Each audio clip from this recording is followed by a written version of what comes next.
การพุทธานุภาพดำเนินรายการโดยพระธรรมกิติเมธีผู้ช่วยเจ้าวาดวัดราชาธิวาสวรวิหาร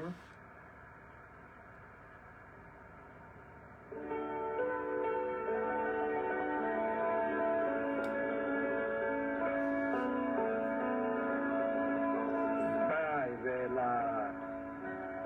มาฟังพุทธานุภาพ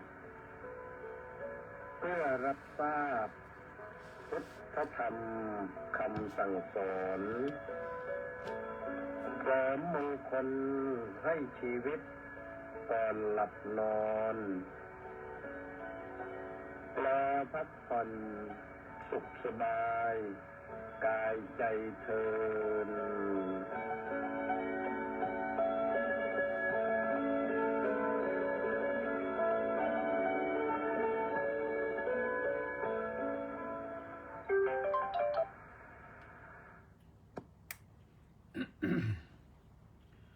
อะระหังสัมมาสัมพุทโธภควาบุตถังภะคะวันตังอภิวาเทมิสุขะโตภะคะวะตาธัมโมธัมมังนะมัสสามิสุปฏิปันโนภะคะวะโตสาวกสังโฆสังฆังนะมามิก็เจริญสุขเจริญพรท่านสาธุชนผู้ฟังทุกท่านวันอังคารที่3 มิถุนายนพระพุทธศักราช2568ขึ้น8 ค่ำเดือน 7มาพบกับรายการพุทธานุภาพซึ่งกระจายเสียงกระจายภาพไปทางสถานีวิทยุกองพลที่ 1รักษาพระองค์ AM 1350 กิโลเฮิรตซ์และวิทยุพระพุทธศาสนาและสังคมวัดศรีทวีนครศรีธรรมราชวัดสามชุกจังหวัดสุพรรณบุรีวัดหนองกายจังหวัดเชียงใหม่แล้วก็ยังมีวิทยุเสียงธรรมจากชาวพุทธวัดหทัยนเรศนครปฐมส่วนว่าที่เห็นภาพนั้นก็คือทาง Facebook ไลฟ์ที่กิตติเมธีวันนี้ท่านขาววัดบุรพารามปัตตานีกราบคารวะมาเร็วเลยขออนุโมทนาขอบคุณครับ ถ้าวันนี้เป็นวันพระภาคเช้าก็ได้ขึ้นศาลาการประเรียนทำวัดเช้า9 โมงเสร็จแล้วก็เกือบ10 โมงก็ลองมารับสังฆทานที่พระอุโบสถก่อนที่จะได้เวลาฉันเพลภาคบ่าย 3 โมงก็ออกจากวัดไปพระบรมมหาราชวังไปเจริญพระพุทธมนต์ที่พระที่นั่งอมรินทร์วินิจฉัยเนื่องในมหามงคลสมัยวันเฉลิมพระชนมพรรษาสมเด็จพระนางเจ้าพระบรมราชินีสุทธิดาซึ่งพระองค์ก็เสด็จไปตามกำหนดเวลาแต่ว่าไปทรงบำเพ็ญพระราชกุศลในพิธีที่วัดพระศรีรัตนศาสดารามหรือวัดพระแก้วก่อนจากนั้น 18:10 นาทีก็เสด็จเข้า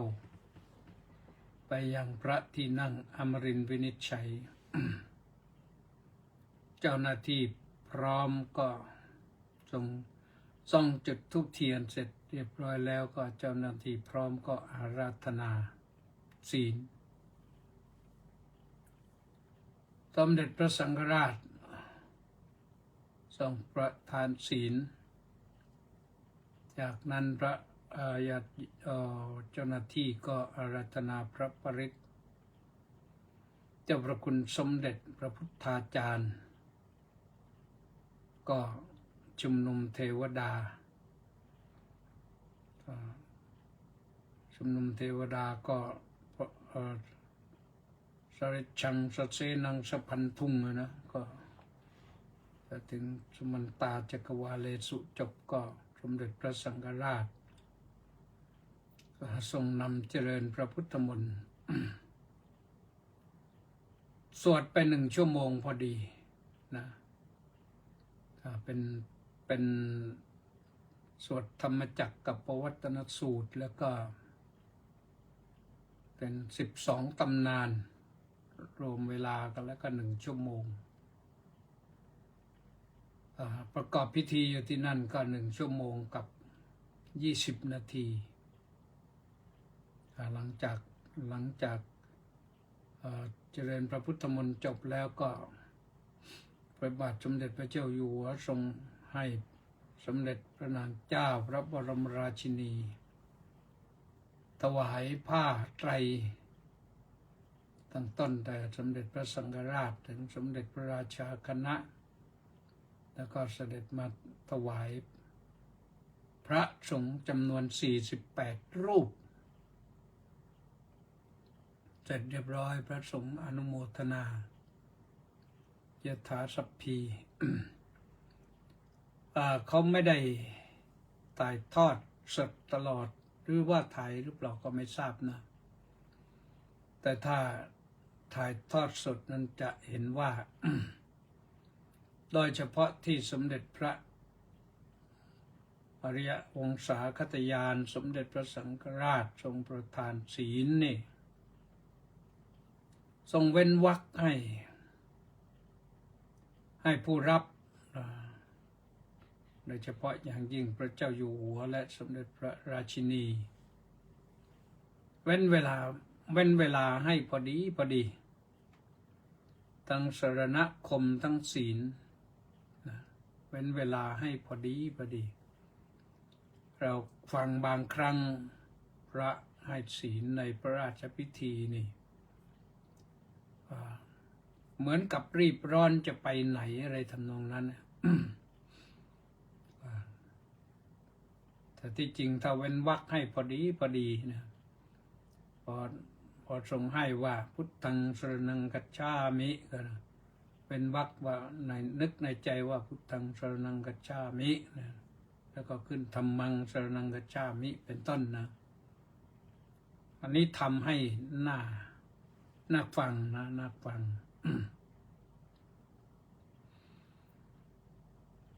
ด้วยเวลาราชกิจก็เสร็จเรียบร้อยเราพระสงฆ์ออกกลับพระองค์ก็เสด็จกลับแต่ว่าตลอดทั้งวันนี้นี่นะตั้งแต่เช้าก็มีส่วนงานราชการทั้งกทมทั้งกระทรวงทบวงกรมต่างๆก็ได้จัดพิธีถวายพระพรชัยมงคลด้วยการทำบุญตักบาตรเป็นบุญนะถ้าพูดกันในภาษาธรรมดาก็คือทำบุญวันเกิดนะแต่เราทำถวายพระองค์ท่านทำเสร็จแล้วพระสงฆ์ก็จะอนุโมทนายถา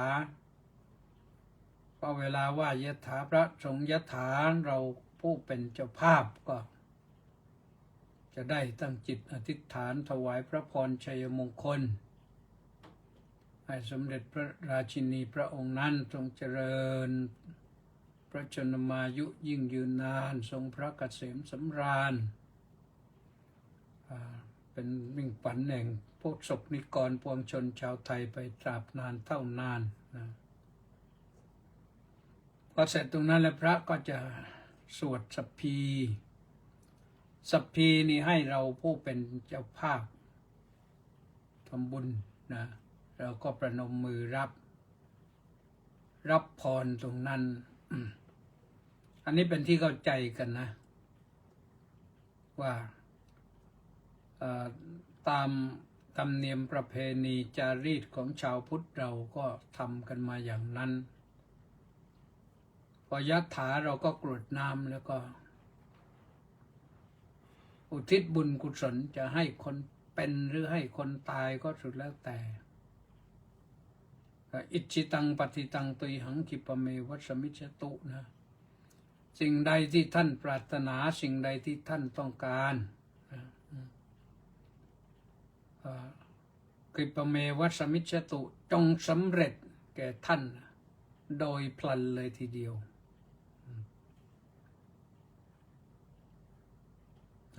ความสำคัญอยู่ตรงนั้นสำคัญสูงสุดแต่ถามว่าในพิธีไม่มีสำคัญเลยก็สำคัญตลอดเพราะเราตั้งใจทำบุญก็เป็นเรื่องสำคัญ ก็ได้ยินข่าวนะติดตามฟังข่าวก็แทบจะทุกจังหวัดนะจัดพิธีถวายพระพรชัยมงคลทำบำเพ็ญบุญกุศลทำบุญตักบาตรหรือทำพิธีอะไรอื่นๆเพื่อถวายเป็นพระราชกุศลก็น่าอนุโมทนาขอร่วมอนุโมทนาด้วยนะท่านสาธุชนทั้งหลาย วันพระเราก็ผ่านไปแล้ววันเฉลิมพระชนมพรรษาสมเด็จพระนางเจ้าพระบรมราชินีถึงวันนี้ก็เวลานี้ก็ถือว่าสำหรับเราก็จบลงแต่ว่าในเรื่องของวันพระนั้นถ้าเราสมาทานศีลรับศีลยังไม่จบนะเราต้องรักษาศีลต่อไปอย่างน้อยผู้รับศีลอุโบสถอย่างลุงทรเนี่ยท่านรับศีลอุโบสถวันนี้อีกวันหนึ่งแล้วก็โน้นแล้วไปถึงเช้านู่นแหละจึงจะใช้ชีวิตปกติแต่ถ้าจะรักษาศีล5ต่อก็ได้รักษาศีลเท่าไหร่ก็มากเท่าไหร่ก็บุญเท่านั้นแหละนะมากเท่าไหร่ก็บุญเท่านั้นก็ศีลเป็นบุญศีลบุญมากกว่าทานนะ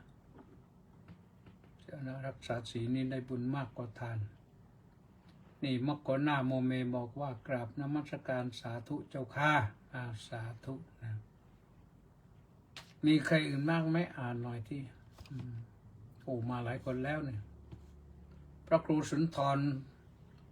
ศิลคุณวัดหัวเกาะรุ่งปากพนังมาก่อนใครได้นะได้ที่1วันนี้นะสมศรีลักษณะวิราชก็น้อมกราบนมัสการสาธุสาธุสาธุเจ้าค่ะได้ที่2มณีแสงจันทร์น้อมกราบนมัสการสาธุสาธุสาธุเจ้าค่ะได้ที่3แล้วนะณรงเดชเดชาดิลกด็อกเตอร์นะติดตามรับฟังครับสาธุครับจำไม่ได้แล้วนี่ไปอยู่วัดไหนนะย้ายจากวัดหนองหูช้างมาไปอยู่วัดไหนไม่รู้เนี่ยเป็นเจ้าอาวาสแล้วท่านขาววัดบูปารามปัตตานีกราบคารวะครับพร้อมสาธุครับธราเทพจันสกุลกราบนมัสการครับท่านเจ้าคุณอนุโมทนาสาธุครับว่างั้นหนูปานลักษณะวิลาศก็บอกว่าน้องกราบนมัสการสาธุสาธุสาธุเจ้าค่ะโอ้ยังมีเจ๊โสกราบนมัสการเจ้าค่ะนครสวรรค์จากนครศรีธรรมราชไปนครสวรรค์นะตอนนี้ก่อนวางธรรมะกันก่อนนะวันนี้ยกเรื่องพุทธานุสตินะข้อว่าศรัทธาเดวมนุษย์สานังโยมก็อาจจะออกเสียงว่าศรัทธาเทวมนุษย์สานังนะแต่ออกเสียงเอ็กเซนให้มันถูกต้องตามภาษาของเขานั้นก็ว่าศรัทธาเดวมนุษย์สานังแปลว่าพระบรมศาสดาสัมมาสัมพุทธเจ้าพระองค์นั้นทรงเป็นครูหรือเป็นอาจารย์ของเทวดาและมนุษย์ทั้งหลาย พระพุทธเจ้านี่เป็นอาจารย์ของเทวดาก่อนนะแล้วก็มาสอนมนุษย์สอนเทวดานั่นก็สอนตั้งแต่โน้นแหละสอนเรื่องอะไรสอนเรื่องธรรมจักรกับปวัตตนสูตรนั่นเทวดาทั้งภูมะเทวดารุกขเทวดาทั้งอากาสัทธะเทวดาชั้นจาตุมมหาราชชั้นดาวดึงส์ชั้นยามาชั้นดุสิตชั้นนิมมานรดีชั้นปรนิมมิตวสวัสดีไปถึงนอนแหละเทวดาชั้นรูปาวจรไปถึงพรหมปริสัชชาพรหมปุโรหิตามหาพรหมาพรหมปริตตสุภาพรหมอัปมาณสุภาพรหมอัปมาณภาพรหมอาภัสราไปถึงพรหมปริตตสุภาพรหมอัปมาณสุภาพรหมสุปกินหาแล้วก็ไปถึงโน่นไปถึงอสัญญีสัตว์ไปถึงอรูปพรหมอรูปพรหมก็คืออากาสานัญจายตนะพรหมวิญญาณัญจายตนะพรหมอากิญจัญญายตนะพรหมเนวสัญญานาสัญญายตนะพรหมท่านเหล่านี้ได้ยินเสียงพระพุทธเจ้าพร้อมๆกับกรทัญญะวัปปะพัทธิยะมหานามะอัสสชินะสาธุกันกระหึ่มท้องฟ้าเลย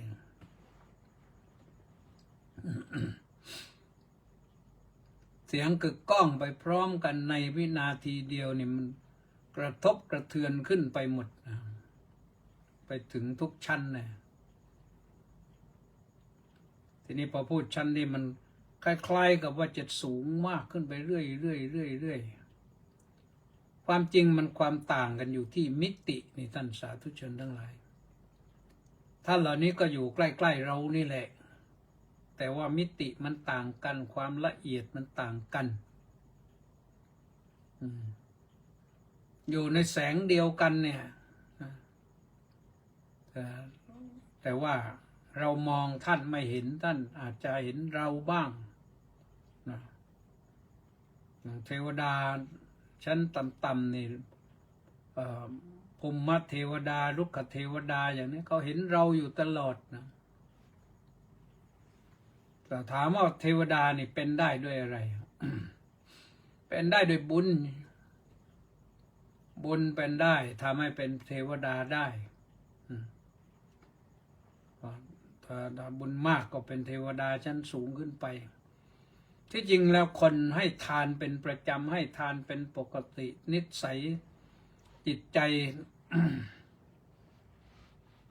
มีทานเป็นปุเรจาริกคือนำหน้าทานจิตมีอยู่ในตัวนึกจะให้เมื่อไหร่ก็ให้ได้ทันทีเห็นคนอื่นทุกข์ยากลำบากกว่าเราก็ให้ตั้งใจไว้อย่างนั้นตลอดหรือเห็นสัตว์อื่นลำบากก็ให้เขาเห็นนกเห็นไก่เห็นกาเห็นอะไรต่างๆเขาลำบากกว่าเราก็ให้เขาได้มีกินมีอยู่ทานอย่างเดียวนะที่คนรักษาศีลข้อเดียวนี่ข้ออื่นเฉยๆนะแต่ว่าไม่ใช่ไปทำชั่วคนที่มีทานจิตประจำนี่สิ่งที่เกิดขึ้นก็คือความรักความเมตตามันเกิดขึ้นในใจนะแล้วก็มีความกรุณาเกิดขึ้นมันสงสารคนอื่นสงสารสัตว์อื่นผู้อื่นไม่อยากเห็นเขาเป็นทุกข์นะเห็นเขาเป็นทุกข์แล้วก็หวาดประหวั่นพรั่นพรึงทนไม่ได้ต้องช่วยนั่นเรื่องของทาน ทีนี้ทานยังจำแนกได้อีกหลายอย่างนะวัตถุทานธรรมทานอภัยทานอภัยทานนี่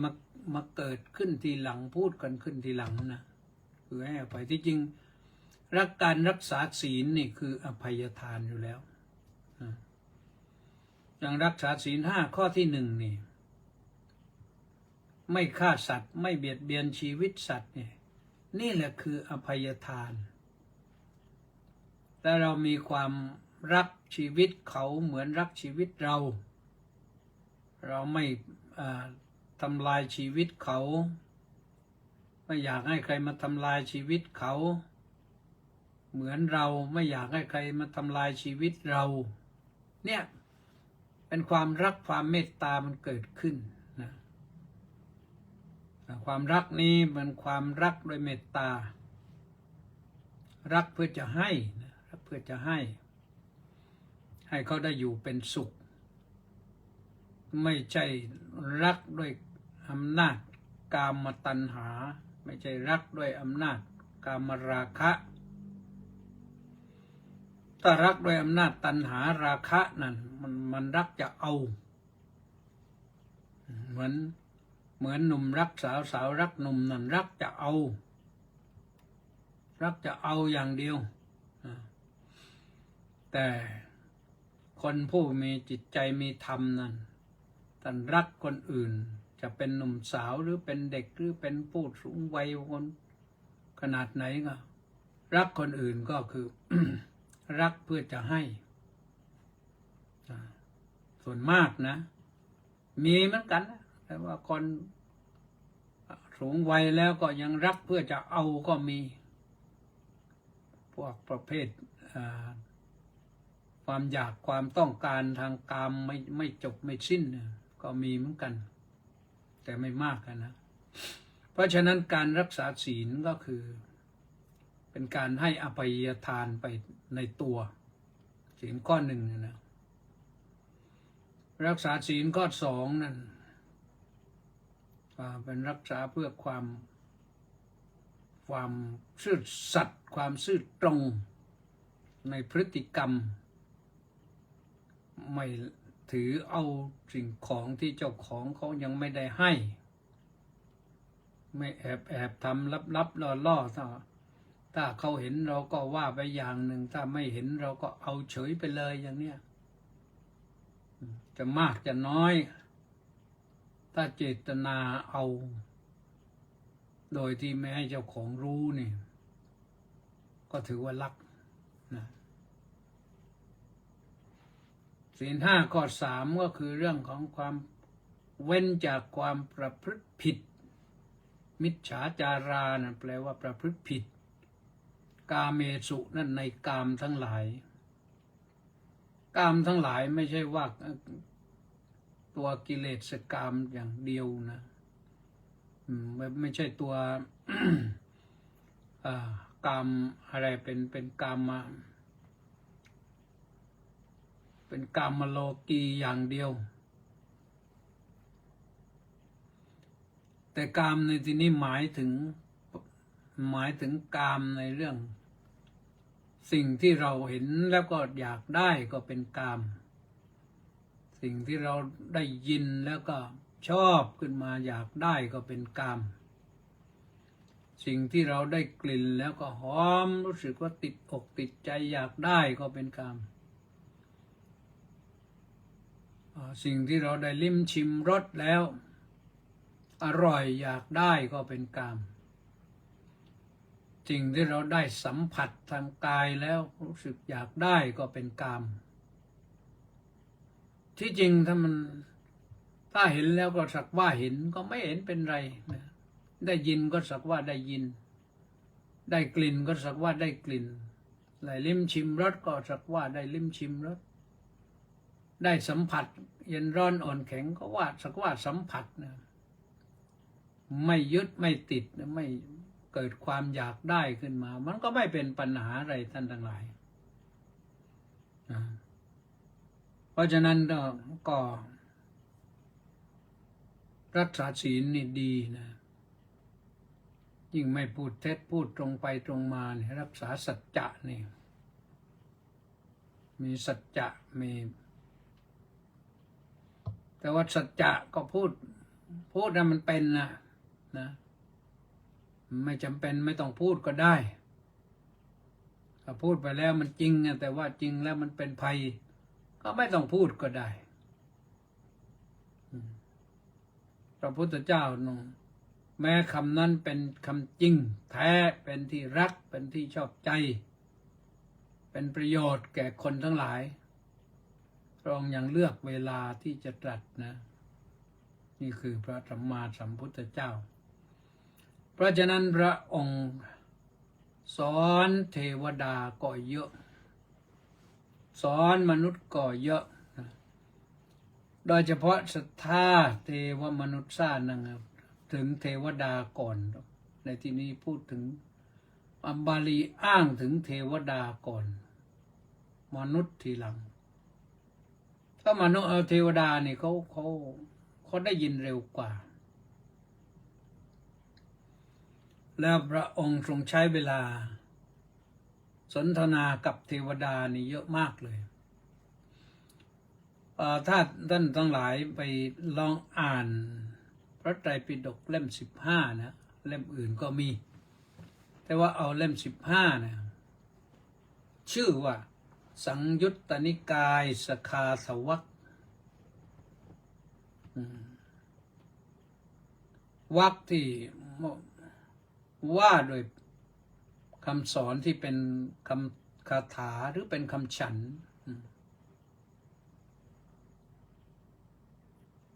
เกือบ100%ในเล่มนี้เนี่ยเป็นเรื่องที่เทวดาเทพบุตรพอแยกเทวดาเทพบุตรนะเทวปุตตสังยุตเทวตาสังยุตนี่บางทีก็ต้องแยกว่าแล้วเทวดาคือใครเทพบุตรคือใคร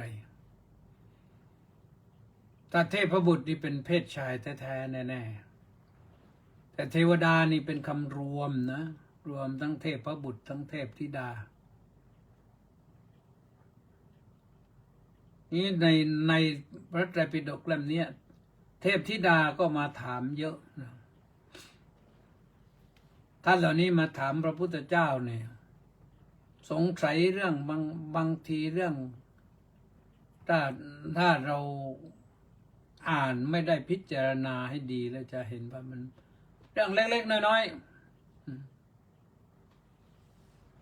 เรื่องปัญหาเล็กๆน้อยๆคล้ายๆกับว่าเด็ก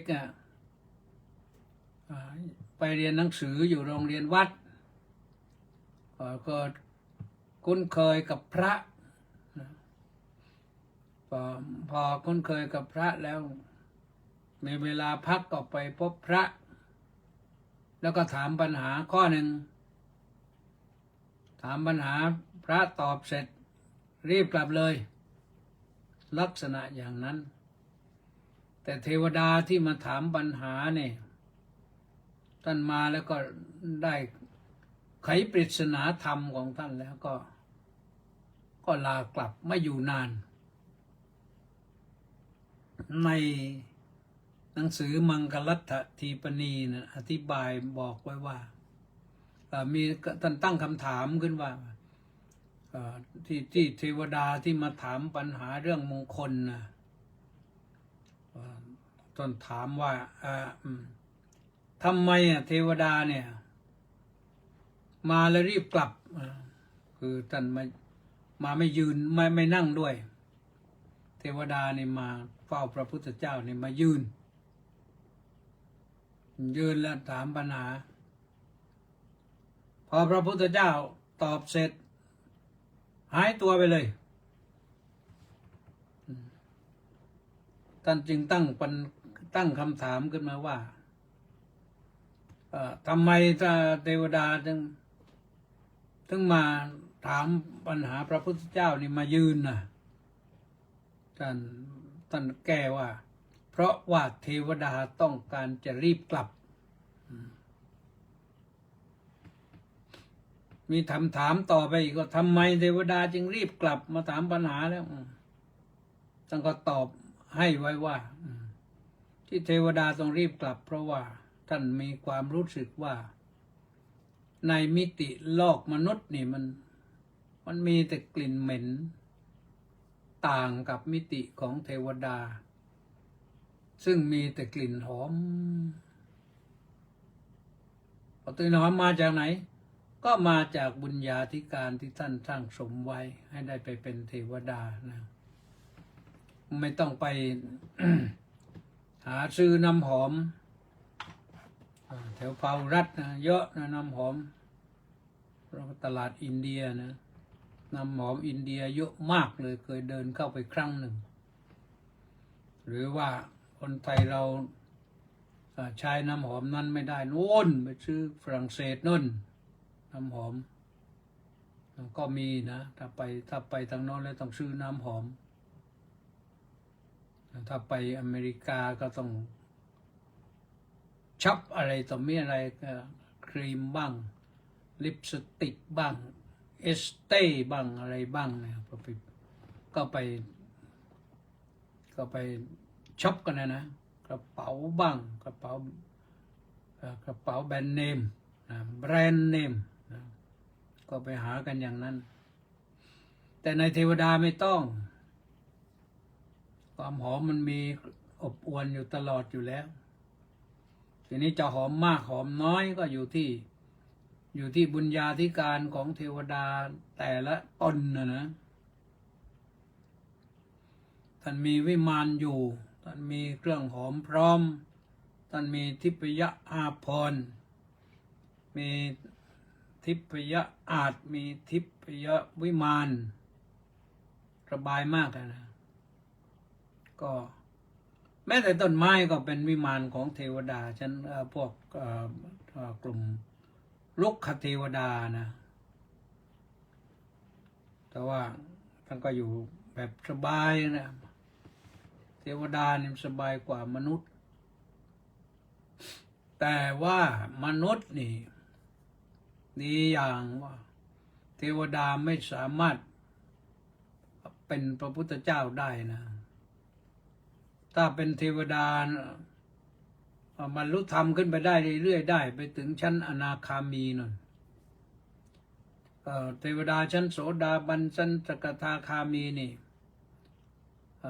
ท่านต้องกลับมาเกิดเป็นมนุษย์ทั้งนั้นแหละเทวดาชั้นที่เป็นพระอริยบุคคลขั้นโสดาบันเนี่ยรับประกันได้เลยว่าไม่ไปอบายภูมิแต่สิ่งนั้นได้มาจากการเป็นมนุษย์นะการเป็นมนุษย์แล้วปฏิบัติธรรมรักษาศีลเป็นประจำรักษาศีลเสมอด้วยชีวิตนะเป็นโสดาบันท่านอาจจะเอกพิชีก็คือถ้าต้องไปเกิดอีกครั้งหนึ่งต้องกลับมาเกิดเป็นมนุษย์อีกครั้งหนึ่งคือตายจากนี้ไปเป็นเทวดาแล้วก็กลับมาเกิดเป็นมนุษย์โกลังโกละจากสกุลสู่สกุลก็ประมาณกลับมาเกิดเป็นมนุษย์แล้วก็ตายเกิดเป็นมนุษย์อีกทีหนึ่งก็บรรลุธรรมได้อย่างช้าที่สุดสัตตคตุปรมะก็ต้องเวียนว่ายตายเกิดอยู่7 ครั้งแต่7 ครั้งนี่รวมแล้วเป็น14 ครั้งนะท่านทั้งหลายกล่าวง่ายๆก็คือ เกิดเป็นมนุษย์แล้วไปเกิดเป็นเทวดาแล้วก็กลับมาเป็นมนุษย์แล้วก็ไปเกิดเป็นเทวดาแล้วไปเกิดเป็นมนุษย์แล้วมาเกิดเป็นเทวดาอย่างนี้สลับกันไปอย่างนี้อย่างละ7 ครั้งข้อนี้มีปรากฏอยู่ในชนะวัสพสูตรชนะวัสพสูตรก็อยู่ในมหาวรรคพระไตรปิฎกเล่ม10นะ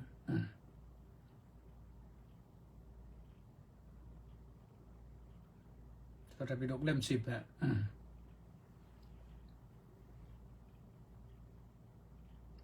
ก็ ท่านอธิบายไว้อย่างนี้นะที่จริงที่อื่นก็ไม่เจอเหมือนกันเราก็นึกว่า7 ครั้งจบ7 ครั้งจบที่จริงแล้วมัน14 ครั้งนะถ้านับถ้าไปเกิดที่อื่นด้วยนะส่วนพระสกทาคามีนั้นแปลว่าผู้ที่จะต้องไปเกิดอีกครั้งหนึ่งกลับมาเกิดเป็นมนุษย์อีกครั้งหนึ่งอะไรทำนองนั้นนะก็ถือว่าพ้นจากกองกิเลสนี้ได้ ส่วนพระอนาคามีนั้นท่านไปพ้นแล้วนะไปอยู่ชั้นสุทธาวาสแล้วก็นิพพานในที่นั้นนี่คือเรื่องเทวดาที่พระพุทธเจ้าสอนไว้แล้วก็เขาได้แล้วเขาไปเป็นเทวดานี่ไม่ใช่เป็นเทวดาได้เฉพาะในคำสอนของพระพุทธเจ้านี้นะในศาสนาอื่นเขาก็เป็นเทวดาได้เหมือนกันแต่ว่าเขาจะสอนหรือไม่สอนรู้หรือไม่รู้คนที่ทำดีเนี่ยเขาก็ไปเป็นเทวดาได้ทำดีพื้นฐานบางสิ่งบางอย่างเนี่ยอย่างยกตัวอย่างก็แล้วกันอย่างชาวคริสต์เนี่ยชาวคริสต์ที่เขาทำจิตอาสาอะไรใหญ่โตเนี่ยจะนึกถึงได้ยินชื่อนะก็ชาวคริสต์ที่ได้ปฏิบัติต่อตนจนได้อะไรรางวัลอะไรแล้วอ่ะที่แม่ชีเทเรซานะแม่ชีเทเรซาที่โกลกัตตาที่อินเดียเนี่ยท่านก็ได้รางวัลระดับโลกนะถ้าคนทำดีอย่างนั้นก็ไปเกิดเป็นเทวดาได้เพราะฉะนั้นพระพุทธเจ้าจะบอกไว้ว่าในเทวดาในโลกของเทวดาเนี่ยมันก็ยังมีเทวดาที่เป็นสัมมาทิฏฐิและมีเทวดาที่เป็นมิจฉาทิฏฐิเหมือนกันนะเทวดามิจฉาทิฏฐิก็คือไม่ศรัทธาในพระพุทธเจ้าในสาวกของพระพุทธเจ้าในพุทธศาสนิกชนเพราะเขาได้รับการฝึกฝนอบรมมาอย่างหนึ่งพระภิกษุหนุ่มสามเณรน้อยนี่ไปเจริญกรรมฐานในป่าเนี่ยถ้าประพฤติตัวไม่เรียบร้อยโดนเทวดาแกล้งก็ได้แต่ถ้าประพฤติตัวเรียบร้อยเทวดามาอุปถัมภ์บำรุงก็มีมาอุปถัมภ์บำรุงบางทีท่านไปอยู่ในป่าลึกไกลเนี่ยท่านปฏิบัติกิจวัตรบิณฑบาตอย่างนี้ไม่รู้ใครมาเอาอาหารมาใส่บาตรมันไม่มีบ้านคนไม่มีมนุษย์แต่ว่ามีถ้ามีคนมาใส่บาตรแล้วท่านก็มีอาหารฉันได้อันนี้เคยได้ยินแล้วก็ได้อ่านแล้วเคยซักถามครูบาอาจารย์บางท่านแม้แต่สามเณรก็เคยซักถามที่ท่านอยู่ป่าเนี่ยก็เจอเหมือนกันและนี่เทวดาสัมมาทิฏฐินะแต่ถ้าเทวดามิจฉาทิฏฐินี่ก็ทำตัวเป็นพาลได้เหมือนกันที่พระพุทธเจ้า ให้พระสงฆ์องค์เนรสวดวิปัสสิตนะวิปัสสิตก็คืออาตานาติยปริตนะวิปัสสิสนมัตถุจักกุมันตัสสะสิริมโตชกิจสปินมัตถุสัพพปูตานุกัมปิโนนะก็เพื่อป้องกันเทวดาอันธพาลเหล่านี้แต่ไปอ่านดูที่มาที่ไปของพระสูตรนี้พระพุทธเจ้าก็ให้สวดใครไม่สวดก็ไปโดนได้ เคยมีหนังเขมรนะหนังเขมรเขาฉายทางหนังตัวอย่างมั้งทางทีวีเปิดไปเจอเข้าพอดีก็เทวดาอันธพาลนิมนต์พระเนนไป สวดมนต์ไปนั่งบนบ้านอย่างดีนะทำไปทำมาพอพระเขมรนะสวดไปถึงวิปัสสิตปั๊บแกไปถึงแกสวดเลยแกไม่หยุดก็สั่งห้ามแล้วว่าอย่าสวดเทวดาสั่งแล้วไม่ต้องสวดบทนี้นะปรากฏว่าพระสวดบทนี้เผลอไปเพราะว่าติดมันสวดเป็นประจำเนี่ยก็เลยหลุดพอหลุดปั๊บสวดวิปัสสิสนมัตถุจักขุมันตัสสะสิริมโตปรากฏว่าไปนั่งอยู่บนกิ่งไม้กิ่งไผ่โอ้ยสูงลิบลิ่วเลยไม่รู้ลงกันได้หรือเปล่าในภาพที่เขาฉายดูยังไม่ทันได้ลงนะนี่คือเรื่องของเทวดานะแต่ว่าเทวดาที่ มาศรัทธาเริ่มใสในคำสอนของพระพุทธเจ้านี่ท่านเหล่านี้ท่านก็ไม่พานหรอกนะมีแต่มาช่วยดูแลพิทักษ์ปกป้องคุ้มครองรักษา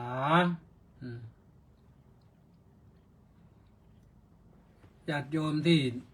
ให้ทานเป็นประจำรักษาศีลเป็นประจำเนี่ยเทวดาจะปกป้องคุ้มครองรักษาถ้าเราทำตัวให้เป็นเทวดาด้วยรักษาศีล5แล้วก็หิริโอตปปะโยมละอายชั่วกลัวบาปพูดสั้นๆก็คือละอายชั่วกลัวบาปเนี่ยเพราะฉะนั้นนะเมื่อพูดถึงเทวดาแล้วก็คือมนุษย์นี่ไม่ต้องพูดถึงพระพุทธเจ้าสอนมาเยอะเลยให้บรรลุพระอรหัตผลเป็นร้อยเป็นพันบรรลุอนาคามีเป็นพันเป็นหมื่นบรรลุสกทาคามีเป็นหมื่นเป็นแสนบรรลุโสดาบันเป็นแสนเป็นล้านจนกระทั่งเดี๋ยวนี้ผู้ปฏิบัติตามคำสอนของพระพุทธองค์ที่ทรงแนะนำพร่ำสอนไว้เราก็ยังเข้าไปสัมผัสกับโสดาบันสกทาคามีอนาคามีอรหันต์ได้อยู่ที่ปฏิบัตินะธรรมานุธรรมปฏิบัติธรรมานุธรรมปฏิปันโนเป็นผู้ปฏิบัติธรรมสมควรแก่ธรรม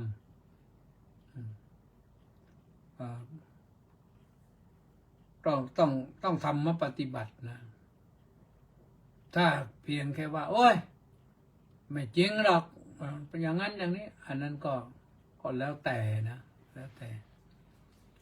ศาสนาพุทธไม่บังคับใครแต่บอกให้รู้ว่านรกมีจริงนรกเป็นอบายภูมิแต่ถ้าให้ทานรักษาศีลเป็นประจำนี่จนถึงขั้นเรียกว่ารักษาศีลนั่นเนี่ยปิดประตูอบายได้นะแต่สิ่งที่พระพุทธเจ้าตรัสไว้นั้นก็คือถ้าบรรลุถึงโสดาบันแล้วอันนี้เรียกว่ารับรองได้1,000,000%เลยว่าไม่ตกอบายภูมิแน่ไม่ไปนรกไม่เป็นเปรตไม่เป็นอสุรกายไม่ไปเป็นเดรัจฉานจะต้องมาตายไปแต่ชั้นต่ำก็ได้เป็นมนุษย์นะก็เป็นมนุษย์ชั้นดีไม่ใช่ไปปะปนกับมนุษย์ชั้นไม่ดีนะ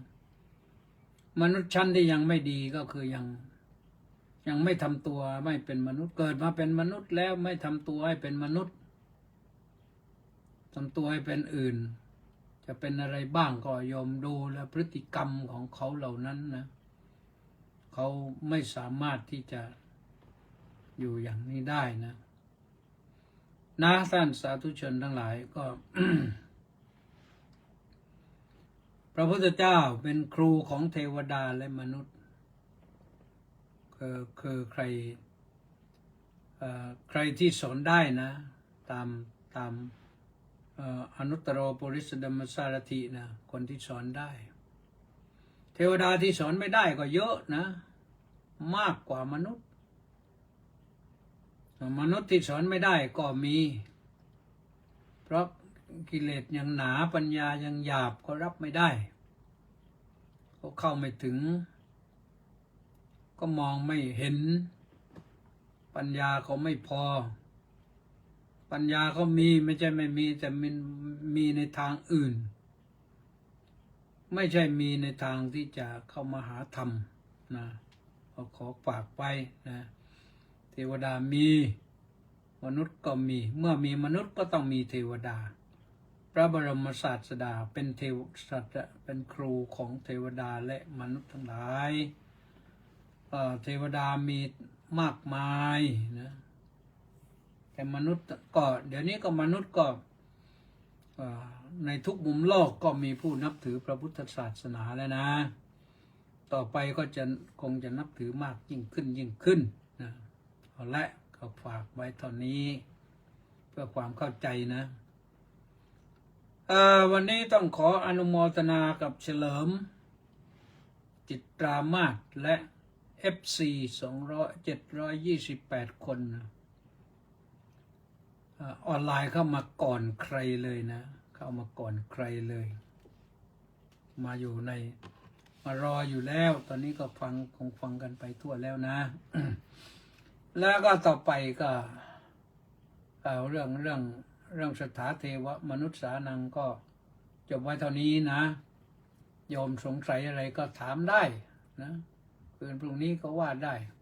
ถามมาบ้างนะ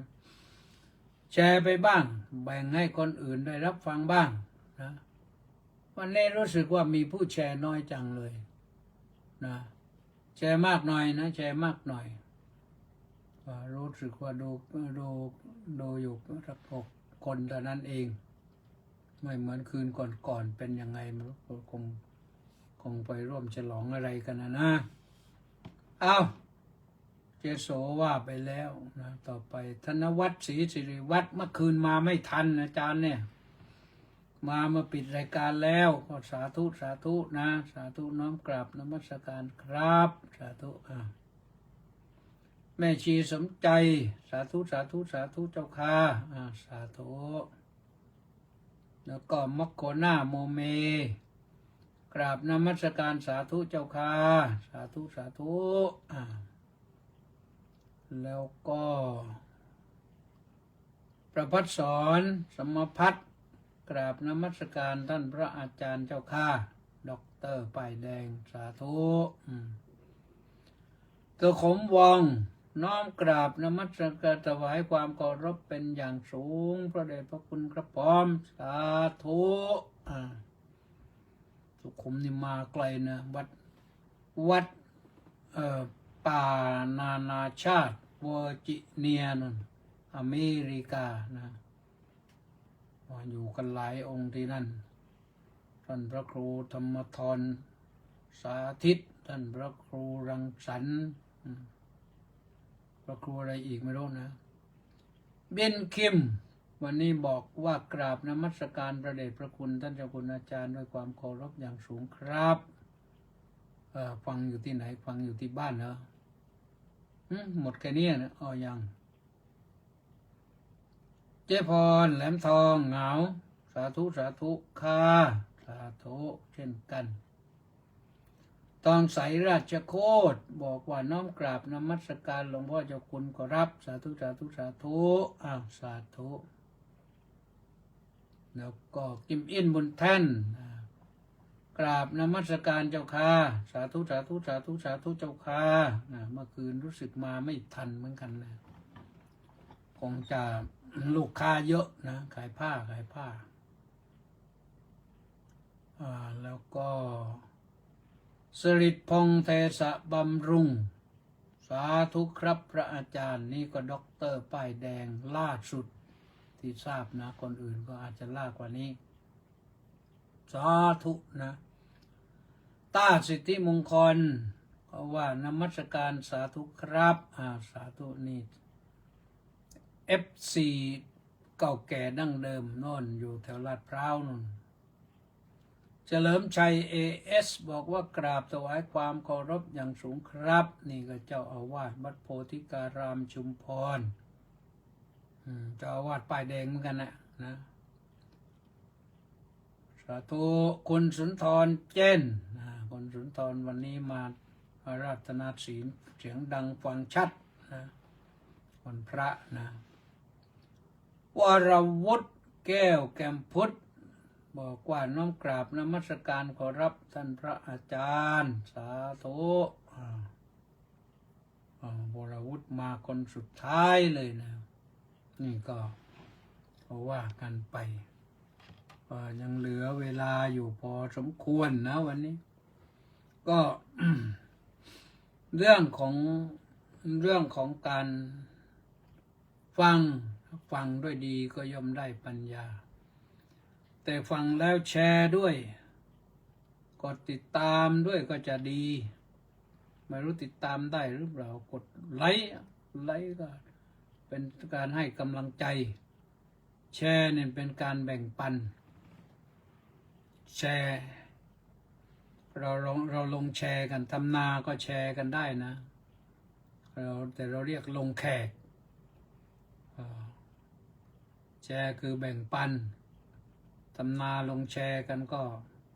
ช่วยกันไถช่วยกันหว่านช่วยกันเกี่ยวช่วยกันเก็บคือปรับก็เสร็จได้นะอันนี้วรวุฒิแก้วแก้มพุทธเพิ่งว่าไปตะกี้แชร์กันดีๆแม้แต่บุญก็แชร์กันได้นะที่เรามาทำบุญแล้วเราแชร์กันเนี่ย เราทำบุญแต่เราแบ่งบุญให้ผู้อื่นอย่างนี้เรียกว่าแชร์บุญเหมือนกันนะหลายคนสงสัยไปเราทำบุญแล้วแบ่งบุญให้คนอื่นนี่มันได้หรือมันก็มีอยู่สองนัยยะนะนัยยะหนึ่งว่าเขาพร้อมที่จะรับบุญหรือไม่